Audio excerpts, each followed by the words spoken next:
Small. Wow, tiny.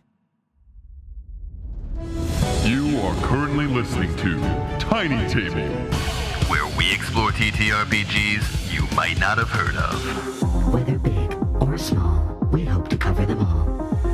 Because we know that great things can come in tiny packages. Hello everyone, this is Skylar, and the following episode is our rules rundown for Eureka, Investigative Urban Fantasy. If you believe you already have all the clues you need to crack this case wide open, then feel free to sneak past and investigate the actual play episodes.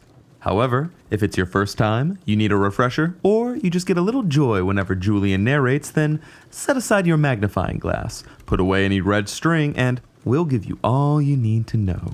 Let's split up, gang! Eureka, Investigative Urban Fantasy has a case that needs solving, and troubling secrets to unveil along the way. This naturalistic investigative game will appeal to fans of The X-Files, Twin Peaks, and the adventures of Sherlock Holmes. The world always made perfect sense to John Hamish, or at least that's what Officer McConnell assumes as she looks over the grisly scene of John's demise. Ugh. The paperwork for this is going to be a nightmare. While the body found floating in the lake is ruled an unfortunate suicide, John's friends want answers that the police aren't willing to pursue. Their search for the truth could bring them anywhere. Deep into the city's corrupt underbelly, out into the seedy backwoods, or right back to John's strangely arranged home. The secrets they uncover may well shatter their fragile understanding of the world they think they know. When confronted with something from beyond, will their composure fail them? Or can they possibly solve the mystery and save themselves? There's only one way to find out. What you'll need. While the version of Eureka we playtested was the version from May 10th of 2024, this rules breakdown will be referencing the layout and page numbers from their August 1st public beta release. As a game still in development, rules are subject to changes and updates, and page numbers may change with future iterations. Though the rules referenced here and the rules we played are from different versions, there are no major differences between the rules we interfaced with in our actual play and those same rules in their current iteration. Eureka is highly flexible in its supported group sizes, supporting everything from games with one player and one narrator, all the way to large games with each player running multiple investigators in tandem. The majority of scenarios for Eureka don't recommend a specific group size. More investigators means more vectors of gathering info, but also more out-of-place looky-loos who might get caught snooping. Eureka is designed with scenario-based play in mind. The designers highly recommend using published and play-tested mystery scenarios, as opposed to trying to improvise a mystery. Some scenarios will be completed in a single few-hour session, while others will span several or could even last more than a year. Eureka places a priority on keeping character knowledge and player knowledge as closely aligned as possible, and the game encourages narrators to run any given moment with only the players whose characters are present for the scene.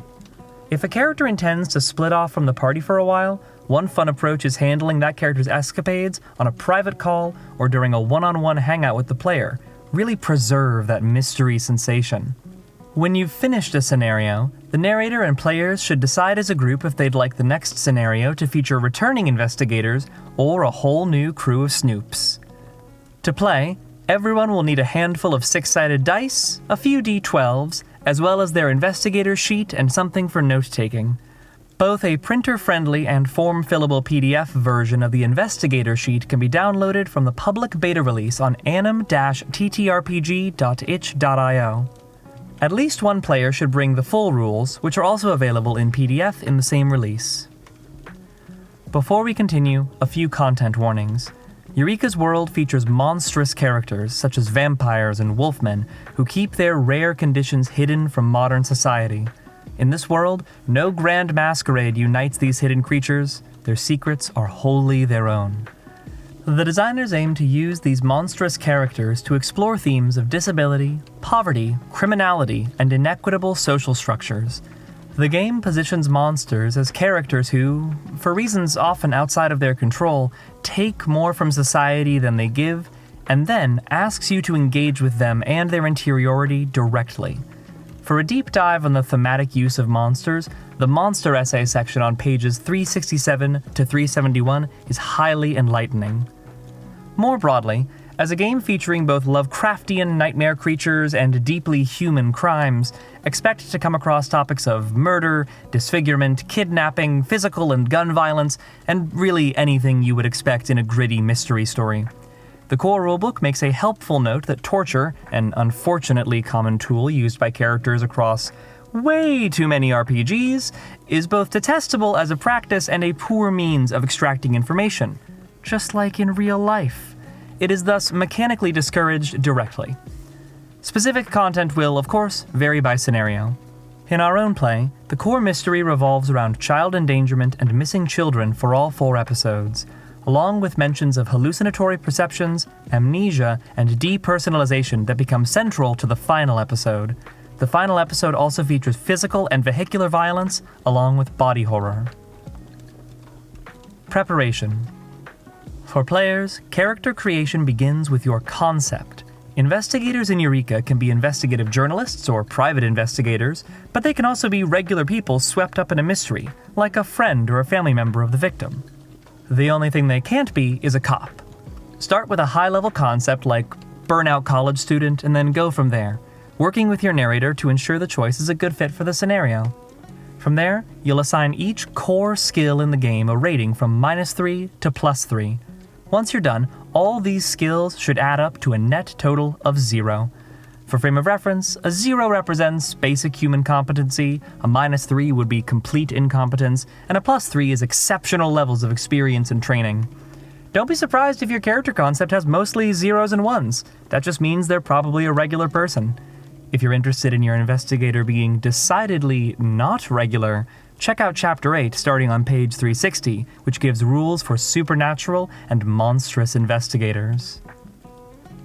From here, you'll select 3 traits, unique attributes tied to how your character interfaces with the world. Traits fundamentally alter the gameplay of the investigator, giving them new ways to spend resources and solve mysteries. My personal favorite is the elementary trait, which emulates Sherlock Holmes' ability to sight-read a suspect. Investigators with this trait will dazzle with how quickly they can surmise hidden information, assuming their assumptions are correct, that is. After selecting your traits, rank the character's various fears on the same -3 to +3 scale. These ones need not total 0 like the skills. Your character's fear ratings indicate how frightened they are by the various elements they may encounter during an investigation, like seeing a corpse or witnessing a monster. A +3 indicates that this is completely trivial for the character, literally no problem at all, while a -3 marks the topic as deeply, resonantly terrifying. Once the fears are ranked, determine your investigator's truth, a short phrase that indicates a virtue or flaw that will spur them to action and get them in over their head. Finally, roll 3d6, add 6, and add twice your investigator's wealth score to determine their wealth points, which are used to purchase items for their inventory at the start of the mystery. For all the details about creating your investigator, read through Chapter 2, which begins on page 104. For narrators, preparing for a mystery in Eureka involves selecting a mystery module and learning it thoroughly. The developers highly recommend using published, play-tested materials, as mysteries are much more delicate and difficult to design than your average dungeon crawl. Take it from me. Eureka has several modules designed specifically for its system, and has compatibility tools in Chapter 7 for converting mysteries from other systems, like your Call of Cthulhu's or Delta Greens. Once you've read through the module, work with each player individually to find a way to tie each investigator directly to the mystery. Take the time before play begins to determine whether or not the investigators start as a team, which rumors each character has already heard, and why each investigator should care about the mystery. If you've got a mystery worth solving, a troop of weirdos to solve it, and a reason for all of them to care, you're ready to run a game of Eureka. Modes of play. Though our own actual play is fluid in its use of first, second, and third-person verbiage, Eureka's rules specify that play should occur in third person, drawing a line between player and investigator. Eureka's 2 primary modes of play, investigation, and non-investigation, align with the kinds of rolls you'll be making during play. All resolution rolls in Eureka are made by rolling 2d6 and adding relevant modifiers to the roll. A result of 6 or lower yields a failure, a 7 to 9 is a partial success, and a 10 or higher is a full success. Rolling 2 1s is always a failure, and rolling 2 6s is always a full success, regardless of modifiers. The majority of the rolls you make will be investigative rolls, which determine how well your investigator answers a specific line of inquiry that can bring them closer to solving the mystery. These are the rolls made when an investigator examines evidence or questions NPCs.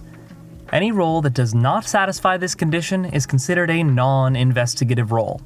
To note, there is no general perception skill in Eureka. The narrator will list all of the immediate sensory information of the environment, and from there, it's up to the investigators to put their skills to use, investigating specific points of interest with specific methods. The key difference between investigative and non-investigative roles is that only investigative roles generate investigation points. So, what are these points? Investigation points are Eureka's answer to the long-standing trouble of investigative games where a mystery can grind completely to a halt due to a string of bad player dice luck. Once an investigator has accumulated 15 investigation points, they generate the titular Eureka! Eurekas can be spent to transform a previously failed investigative roll into a full success. The investigator has mulled things over, chased down various leads, and only now, Eureka! A critical puzzle piece falls into place. After an investigative roll, investigators generate only 1 investigation point on a full success, but 2 points on a partial success and 3 on a failure. This means that even a whole night of bad dice luck can turn around into a crucial piece of information. This moment of clarity also grants the investigator a point of restored composure, which we'll cover shortly. Eurekas can be spent in one other context, and that's to grant your investigator a moment of heightened focus on a non-investigative roll. Before you roll the dice, you may spend any number of banked Eurekas to grant an additional d6 to the roll for each Eureka spent. Roll all your d6s, then take the highest 2 to provide your result. Saving a Eureka to get your investigator out of a jam can be critical, because combat and other dangerous circumstances can be deadly for prepared and unprepared investigators alike. Remember, you're not playing a superhero in Eureka, and a single bullet can be enough to kill your investigator or at the very least put them in the hospital for a very long time.